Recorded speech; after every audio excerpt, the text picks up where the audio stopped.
कृष्णाय वासुदेवाय हरये परमात्मने प्रणतः क्लेशनाशाय गोविंदाय नमो नमः।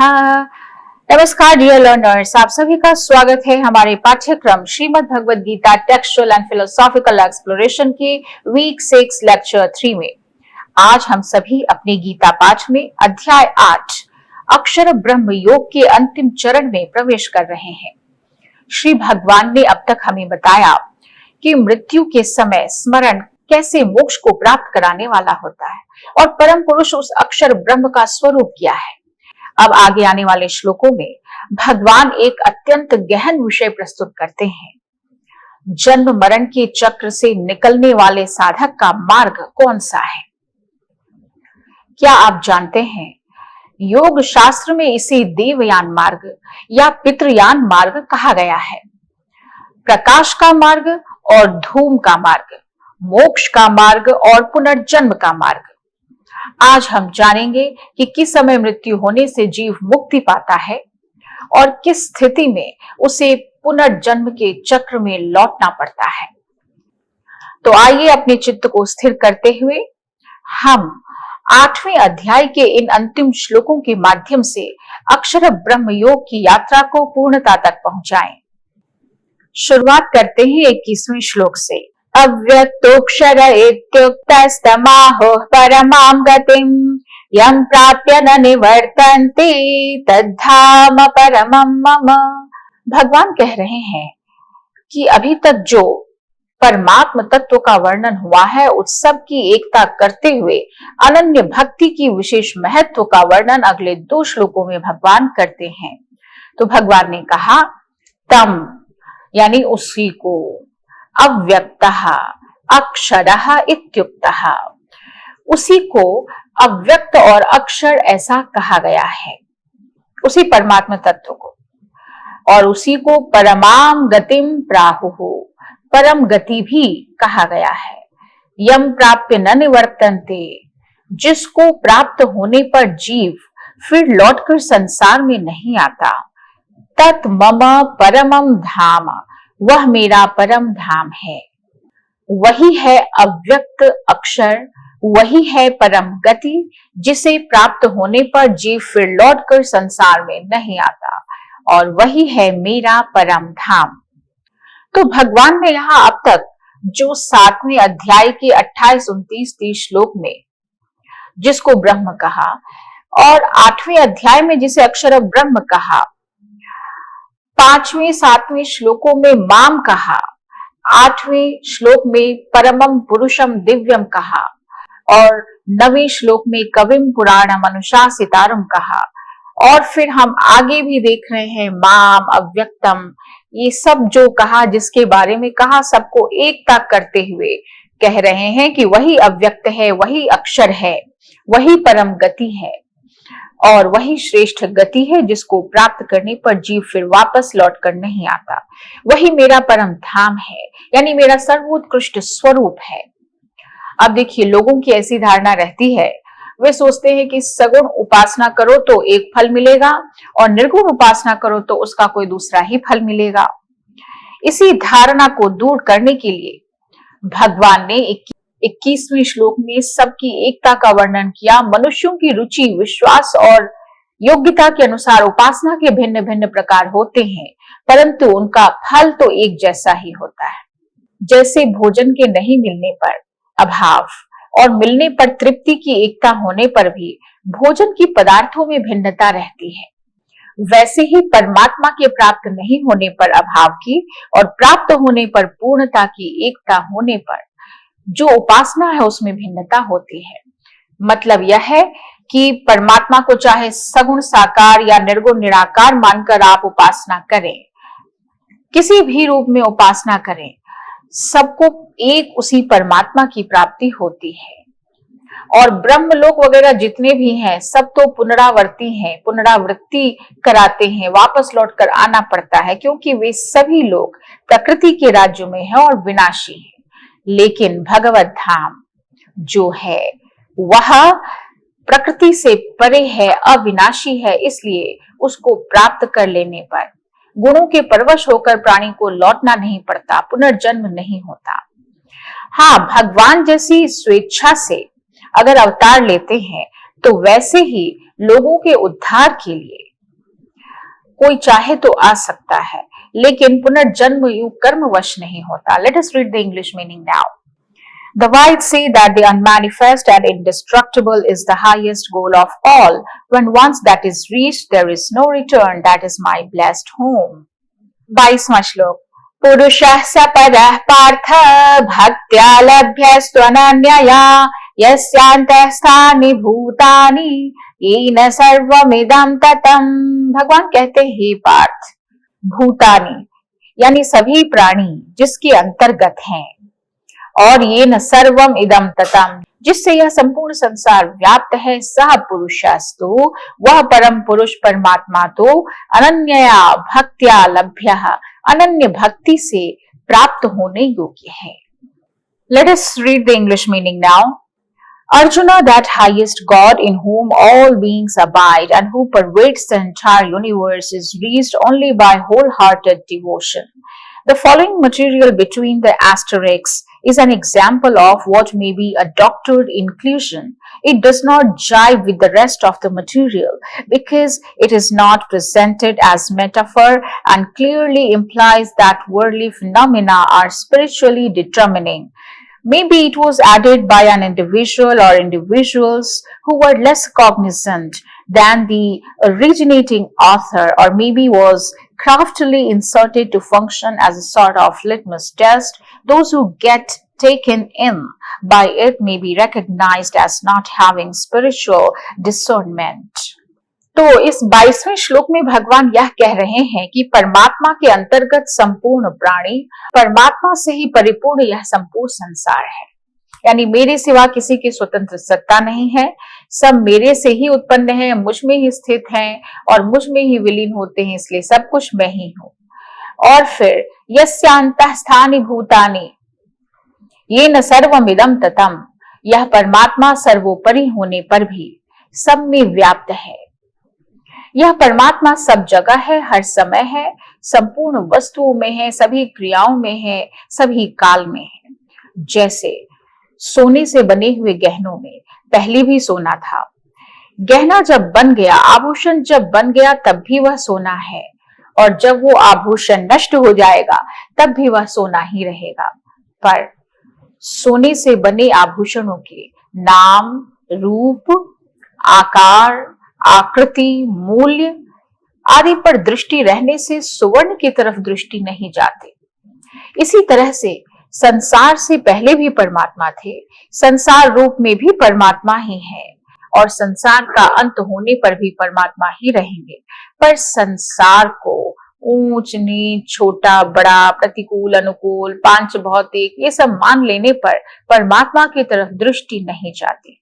हमने यह भी देखा कि पुरुषः स परः पार्थ, जो अव्यक्त है, अक्षर है, परम गति है, इन नामों से जिनको कहा गया उसी को यहाँ पुरुषः स परः कहा गया। अर्थात वह परम पुरुष परमात्मा किसे प्राप्त होता है? तो भक्त्या लभ्यः अनन्यया, अनन्य भक्ति से प्राप्त होता है। अब देखिए, परमात्मा के सिवा प्रकृति का जो भी कार्य है वो अन्य है। जो उस अन्य की स्वतंत्र सत्ता मानकर उसको आदर देता है, उसी को महत्व देता है, उसकी अनन्य भक्ति नहीं है। उसे परमात्मा की प्राप्ति में देरी लगती है अगर वह परमात्म तत्व के सिवा किसी की भी सत्ता न माने और भगवान के नाते भगवान की ही प्रसन्नता के लिए हर क्रिया को करे, हर कर्म करे, तो यही उसकी अनन्य भक्ति है। और इसी अनन्य भक्ति से वह परम पुरुष परमात्मा को प्राप्त हो जाता है। तो आइए अब हम आगे बढ़ते हैं। भगवान कह रहे थे कि ब्रह्म लोक तक को प्राप्त होने वाले लौट कर नहीं आते, और जिसने परमात्मा को प्राप्त कर लिया और मुझे प्राप्त कर लिया वह फिर दोबारा लौट कर नहीं आते। ब्रह्मलोक से तो लौटकर आते हैं, लेकिन परमात्मा को प्राप्त करके लौटकर नहीं आते। परंतु किस मार्ग से जाने वाले लौटकर नहीं आते और किस मार्ग से जाने वाले लौटकर आते हैं, यह बताना अभी बच गया है।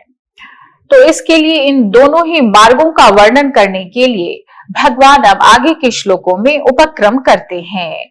23वां श्लोक। यत्र काले त्वनावृत्तिमावृत्तिं चैव योगिनः प्रयाता यान्ति तं कालम वक्ष्यामि भरतर्षभ।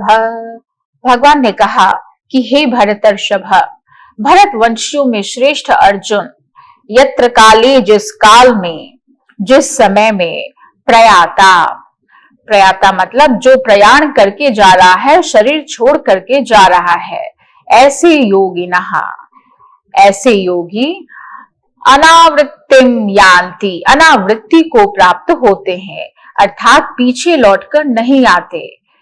और जिस मार्ग में गए हुए आवृत्तिम, वापस लौटकर आते हैं, आवृत्ति को प्राप्त होते हैं, तम कालम, उस काल को, अर्थात उन दोनों मार्गों को वक्ष्यामि, मैं कहूंगा। तो यहां भगवान ने क्या किया? प्रतिज्ञा ली कि अब वो शुक्ल मार्ग के बारे में बतलाएंगे और कृष्ण मार्ग के बारे में बतलाएंगे। और क्या कहा भगवान ने कि हे अर्जुन, जिस काल में, यहां काल शब्द से मार्ग को समझना है, क्योंकि हम देखेंगे कि आगे के श्लोकों में भगवान ने इसका नाम सूति कहा है। तो जिस मार्ग में शरीर को त्याग कर गए हुए योगी जन वापस न लौटने वाली गति को प्राप्त करते हैं, और जिस काल में मार्ग में गए हुए वापस लौटने वाली गति को प्राप्त करते हैं, उस दोनों ही कालों को, मार्गों को मैं आपसे कहूंगा। इस श्लोक में योगिनः एक पद आया है जो सकाम और निष्काम दोनों योगियों के लिए आया है, कि ये दोनों प्रकार के योगी, सकाम और निष्काम, किस मार्ग से जाएंगे तो वापस लौट कर आएंगे, और किस मार्ग से प्रयाण करेंगे तो वापस लौट कर नहीं आएंगे। Let us see the English meaning now. Now I will tell you, O Arjuna, of the times at which, if the mystics go forth, they do not return, and at which they go forth only to return. 24वां श्लोक। अग्निर्ज्योतिरः शुक्लः षण्मासा उत्तरायणम् तत्र प्रयाता गच्छन्ति ब्रह्म ब्रह्म विदो जनाः। अब हम इन दोनों मार्गों में से पहला उस मार्ग को देखेंगे जिसे शुक्ल मार्ग कहा जाता है, जिस मार्ग पर जाने पर वापस लौटकर नहीं आना होता है। तो फल सहित शुक्ल मार्ग का कथन कर रहे हैं श्री भगवान। भगवान ने कहा, जिस मार्ग में प्रकाश स्वरूप अग्नि का अधिपति देवता, दिन का अधिपति देवता, शुक्ल पक्ष का अधिपति देवता और 6 महीनों वाले उत्तरायण का अधिपति देवता है, शरीर छोड़कर उस मार्ग से गए हुए ब्रह्मवेत्ता पुरुष पहले ब्रह्म लोक को प्राप्त होकर बाद में ब्रह्मा जी के साथ ब्रह्म को प्राप्त हो जाते हैं। इसको ऐसे समझिए कि इस भूमंडल पर शुक्ल मार्ग में सबसे पहले किसका अधिकार होता है? अग्नि देवता का। अग्नि रात्रि में प्रकाश करती है, दिन में नहीं, क्योंकि दिन के प्रकाश की अपेक्षा अग्नि का प्रकाश सीमित है। इसलिए अग्नि का प्रकाश थोड़ी दूर तक, थोड़ी देर तक और सीमित देश में रहता है, वहीं दिन का प्रकाश ज्यादा देर रहता है। अब कहते हैं शुक्ल पक्ष का अधिदेवता, शुक्ल पक्ष का जो अधिकारी देवता है वह जिस मार्ग में रहता है वह शुक्ल मार्ग हुआ। तो इस शुक्ल पक्ष का जो प्रकाश है वह बहुत दिनों तक रहता है, आकाश में 15 दिनों तक रहता है। उसी तरह से जब सूर्य भगवान उत्तर की तरफ चलते हैं तब उसे उत्तरायण कहते हैं, जिसमें दिन का समय बढ़ता है।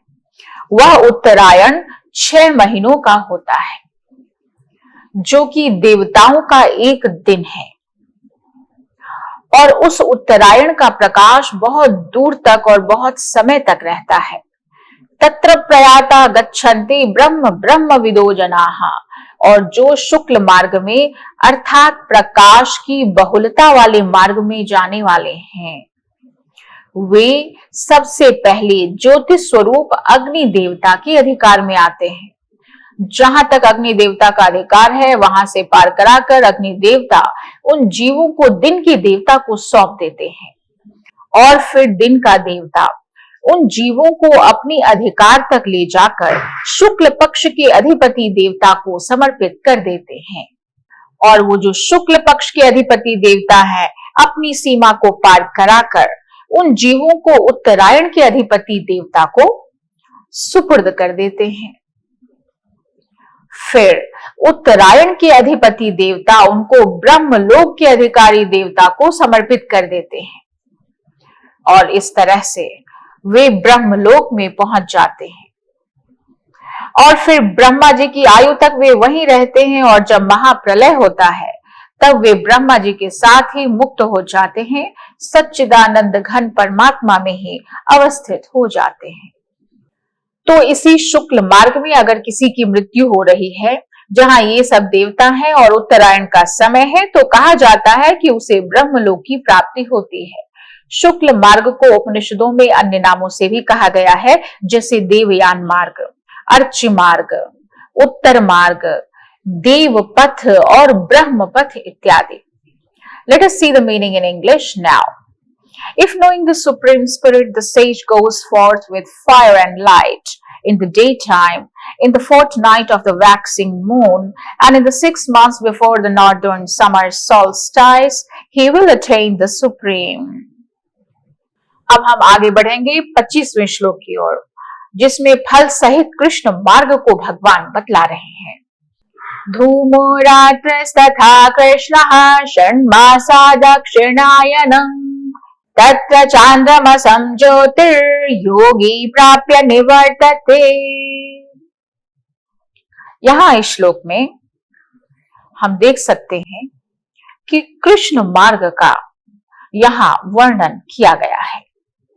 धूमः रात्रिः कृष्णः तथा षण्मासा दक्षिणायनम् तत्र योगी चांद्रमसं ज्योतिः प्राप्य निवर्तते। यानी धूम का अधिपति देवता जिस मार्ग में है, तो धूम के अधिपति देवता, रात्रि के अधिपति देवता, कृष्ण पक्ष के अधिपति देवता और षण्मासा यानी 6 महीनों वाले दक्षिणायन का अधिपति देवता है। जिस मार्ग में शरीर छोड़कर उस मार्ग से गया हुआ योगी जो सकाम मनुष्य है, वह चांद्रमसम ज्योति ही चंद्रमा की ज्योति को प्राप्त होकर प्राप्य निवर्तते वापस लौट आता है, अर्थात जन्म मरण को प्राप्त होता है। तो कहने का तात्पर्य यह है कि जिस मार्ग में ये सब देवता हैं, धूम के अधिपति देवता है, रात्रि के अधिपति देवता है, कृष्ण पक्ष के अधिपति देवता है और 6 महीने वाले दक्षिणायन के अधिपति देवता भी हैं, जिस मार्ग में उस मार्ग से जो भी साधक शरीर छोड़कर जाता है वह चंद्रमा की ज्योति को प्राप्त करता है और अपने शुभ अशुभ कर्मों के फल को भोग करता हुआ, उसका भोग करते हुए वह वापस लौट आता है। यहाँ एक बात जो ध्यान देने योग्य है वह यह कि यहाँ जिस कृष्ण मार्ग का वर्णन हुआ है वह शुक्ल मार्ग की अपेक्षा कृष्ण मार्ग है। अपने आप में वह कृष्ण मार्ग नहीं है, शुक्ल मार्ग की अपेक्षा उसकी कंपैरिजन में यह कृष्ण मार्ग है। तो यह मार्ग वास्तव में उच्च लोकों में जाने का है। सामान्य मनुष्य जो हैं वो तो सामान्य लोक में जन्म लेते हैं, जो पापी हैं वो आसुरी योनियों में जाते हैं और जो उनसे भी अधिक पापी हैं वे नरक के कुंडों में जाते हैं। इन सब मनुष्यों से कृष्ण मार्ग से जाने वाले मनुष्य बहुत श्रेष्ठ हैं। वे चंद्रमा की ज्योति को प्राप्त होते हैं। इसे कहने का यह तात्पर्य है कि संसार में जन्म मरण के कितने मार्ग हैं, जितने भी मार्ग हैं उन सब मार्गों में यह कृष्ण मार्ग ऊर्ध्व गति का है, इसलिए उनसे तो श्रेष्ठ ही है और उनकी अपेक्षा प्रकाशमय है। लेकिन वो जो शुक्ल मार्ग है जिसे अभी हमने पढ़ा, जहां जाकर ब्रह्मलोक की प्राप्ति होती है, उसकी अपेक्षा यह कृष्ण है, इसलिए इसका नाम कृष्ण मार्ग है। तो कृष्ण मार्ग से लौटते समय वह जीव पहले आकाश में आता है, उसके बाद वायु के अधीन होकर बादलों में आता है और बादलों में से वर्षा के द्वारा भूमंडल पर आकर अन्न में प्रवेश करता है और फिर कर्म के अनुसार प्राप्त होने वाली योनि में जन्म लेता है और फिर जैसा शरीर उसको मिला है उस शरीर को धारण करके जन्म लेता है। जन्म मरण के चक्कर में वह पड़ जाता है। इस कृष्ण मार्ग को उपनिषदों में पितृयान, धूम मार्ग और दक्षिण मार्ग नाम से कहा गया है। तो जिसकी दक्षिणायन में मृत्यु होती है उनको पुनर्जन्म लेना पड़ता है। इस तरह का यहाँ वर्णन मिला। Let us see the meaning in English now. But if he departs in gloom at night during the fortnight of the waning moon and in the 6 months before the southern solstice, then he reaches but lunar light and he will be born again. अब हम अगले श्लोक की तरफ बढ़ेंगे। शुक्ल कृष्णे गति हेते जगतः शाश्वते मते एकया यात्यनावृत्ते मन्यया वर्तते पुनः। यह शुक्ल और कृष्ण गति का प्रकरण जो शुरू हुआ है उसका अब 26वें श्लोक के द्वारा उपसंहार कर रहे हैं श्री भगवान और कह रहे हैं कि शुक्ल कृष्ण गति की अनादिता है। तो इसका एक एक करके अर्थ समझें। ही क्योंकि शुक्ल और कृष्ण एते गति, ये दोनों ही गतियां शाश्वती कैसी है तो बताया शाश्वते अनादिकाल से जगतः मते, जगत अर्थात प्राणी मात्र के साथ संबंध रखने वाली मानी गई हैं।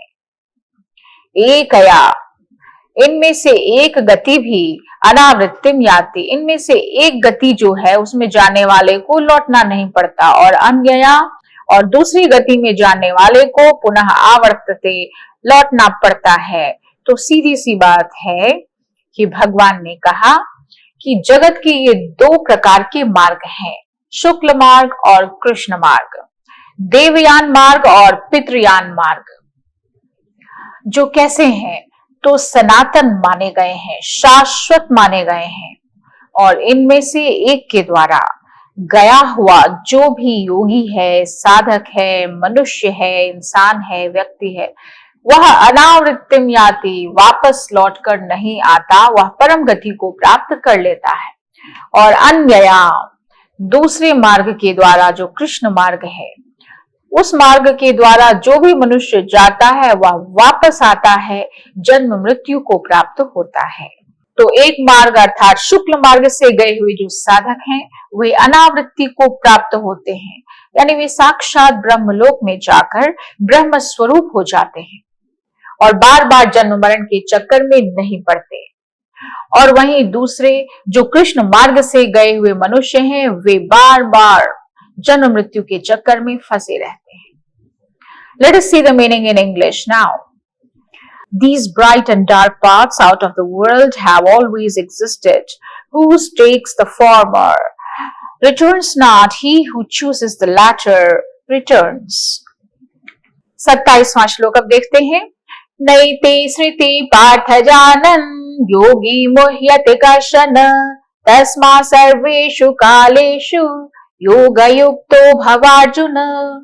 इस श्लोक में आप देखेंगे कि भगवान दोनों मार्गों को जानने का महात्म्य बतलाते हैं और इन दोनों ही मार्गों को जानने वाले योगी की प्रशंसा भी करते हैं और अर्जुन को योगी बनने की आज्ञा भी देते हैं। तो कैसे?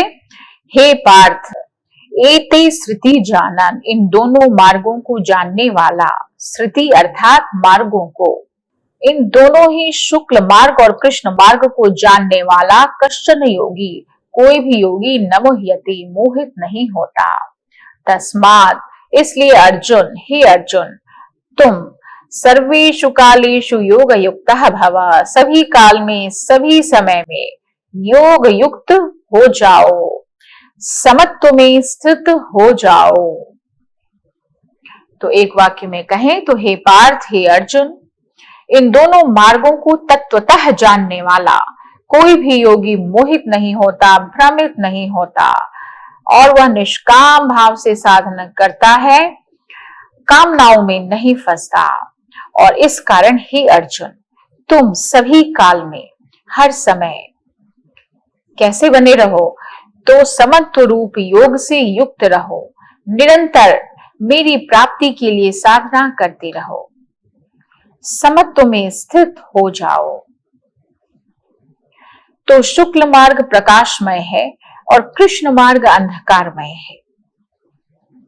इस तरह से शुक्ल और कृष्ण दोनों मार्गों के परिणाम को जानने वाला मनुष्य निष्काम हो जाता है, योगी हो जाता है, भोगी नहीं रहता। Let us see the English meaning now. O Arjuna, the saint knowing these paths is not confused, therefore meditate perpetually.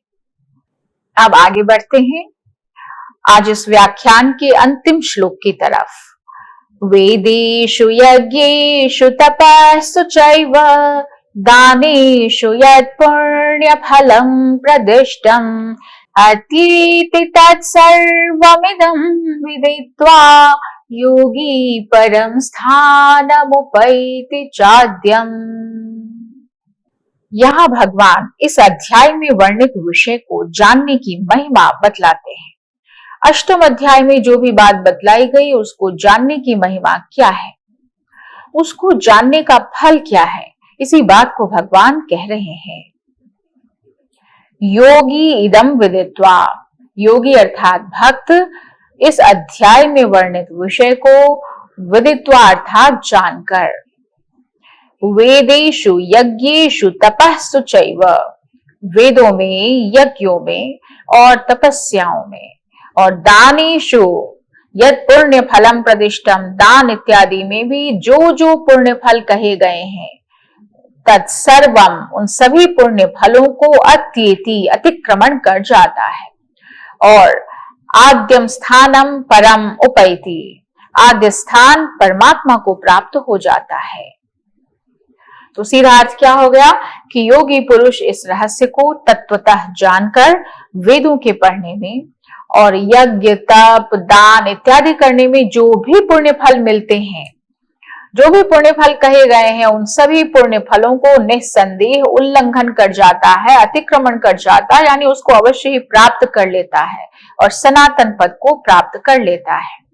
आशय यह है कि यज्ञ हो, दान हो, तप हो, तीर्थ हो, व्रत हो, तपस्या हो, ये सब जितनी भी शास्त्रीय उत्तम से उत्तम, अच्छे से अच्छे कार्य हैं, उनका फल विनाशी होता है, क्योंकि उत्तम से उत्तम जो कार्य हैं उनका भी आरंभ है, उनकी भी समाप्ति है।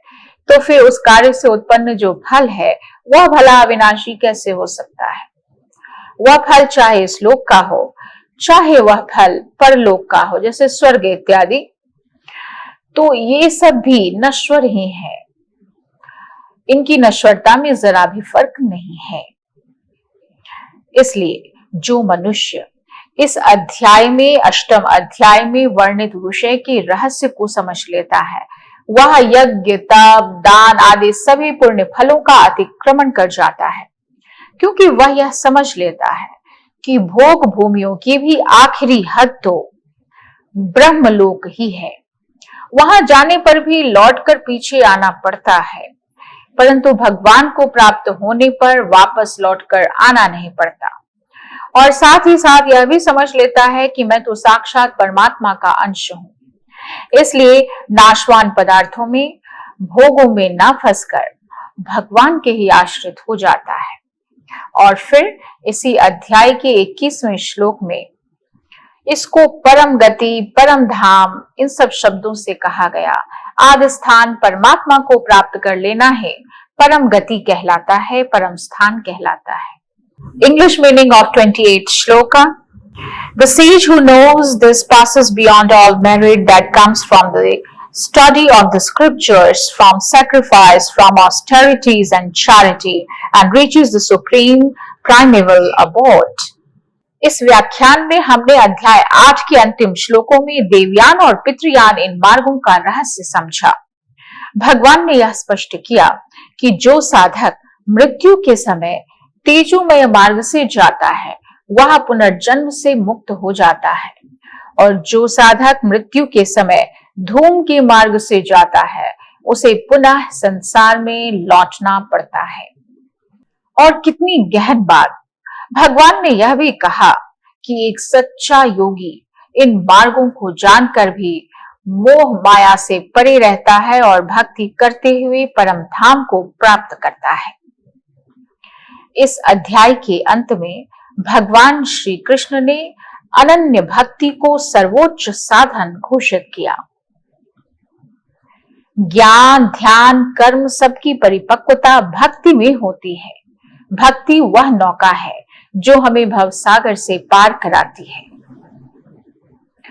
अब हम अगले व्याख्यान में प्रवेश करेंगे श्रीमद् भगवद गीता के सबसे महत्वपूर्ण अध्याय में, जहां भगवान स्वयं को राजविद्या और राजगुह्य के रूप में प्रकट करते हैं। तब तक अभ्यास करते रहिए, स्वयं से प्रश्न करते रहिए, क्या मैं वो साधक बन सकता हूँ जो उस तेजो पथ का वर्ण कर सके, जो उस प्रकाश पथ का वर्ण कर सके। इसी के साथ मैं अपनी वाणी को विराम देती हूँ। आप सभी को बहुत बहुत धन्यवाद।